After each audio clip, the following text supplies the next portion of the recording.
Iran और America के बीच युद्ध विराम संधि की सबसे अहम शर्त है लेबनान में शांति। ट्रंप ने इस शर्त पर इस उम्मीद से हामी भर दी कि इजरायल के लिए वो फरमान जारी करेंगे और नेतन्याहू के सैनिक लेबनान से बाहर निकल जाएंगे। लेकिन नेतन्याहू ने ट्रंप को भरोसे को उनको तोड़ दिया है। कैसे, ये बताते हैं आपको। दरअसल नेतन्याहू की लेबनान में बारूदी विनाश की जिद ने ट्रंप को अब उस मोड़ पर खड़ा कर दिया है जहां ईरान के साथ समझौते की उम्मीद उनके ही सहयोगी के कारण टूटने का खतरा लगातार बना हुआ है। अब सवाल यह है कि ट्रंप का कदम किसके खिलाफ होगा, ईरान या इजरायल के? जवाब इस रिपोर्ट में देखिए।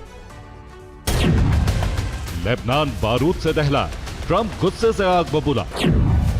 ट्रंप ने साफ कह दिया कि नेतन्याहू को बिल्कुल भी विवेक नहीं। तो क्या नेतन्याहू की जिद ट्रंप के मास्टर स्ट्रोक पर पानी फेर देगी? और क्या इजराइल अब दुनिया में बिल्कुल अकेला पड़ने वाला है? ऐसा इसलिए क्योंकि यूएस ईरान के बीच समझौते की अहम शर्त यह भी है कि लेबनान में पूर्ण युद्ध विराम। हालांकि इस हमले के बाद इजराइल ने दावा किया कि दाहिया क्षेत्र पर की गई स्ट्राइक में हिजबुल्लाह का सीनियर कमांडर अली मूसा दगदूग मारा गया। वो सीनियर कमांडर जो नसरल्लाह का पूर्व अंगरक्षक था, वो सीनियर कमांडर जो 2007 में 5 अमेरिकी सैनिकों की हत्या का मास्टरमाइंड था। नेतन्याहू ने कहा कि इजराइल अब लेबनान में पीछे नहीं हटेगा, न ही हम यूएस ईरान के समझौते से बंधे हुए।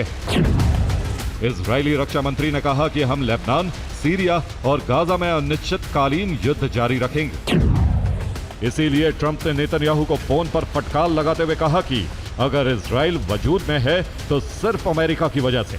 आपके पास बिल्कुल भी विवेक नहीं। अगर ईरान के पास परमाणु बम होता तो इजराइल 2 घंटे भी नहीं टिक पाता। तुम्हें हमारा आभारी होना चाहिए था। ईरानी संसद के स्पीकर ने साफ कह दिया कि अगर आप में अपने वादे को पूरा करने की क्षमता नहीं है तो समझौते का कोई मतलब नहीं। मुस्तफा के एडवाइजर अल अकबर विलायती ने कहा कि सब्र का बांध टूट गया है, 0 आवर आ गया है, हमारे मिसाइल लॉन्चर तैयार। कि अगर लेबनान में आग नहीं बुझी तो अब हॉर्मुज और बाब अल मंदेब को बंद कर दिया जाएगा। जवाब है, ईरान एमओयू से मुकर सकता है। ट्रंप की राजनीतिक हार हो जाएगी। अमेरिका इसकी सजा इजराइल को देगा। इजराइल की हथियार सप्लाई बंद हो जाएगी।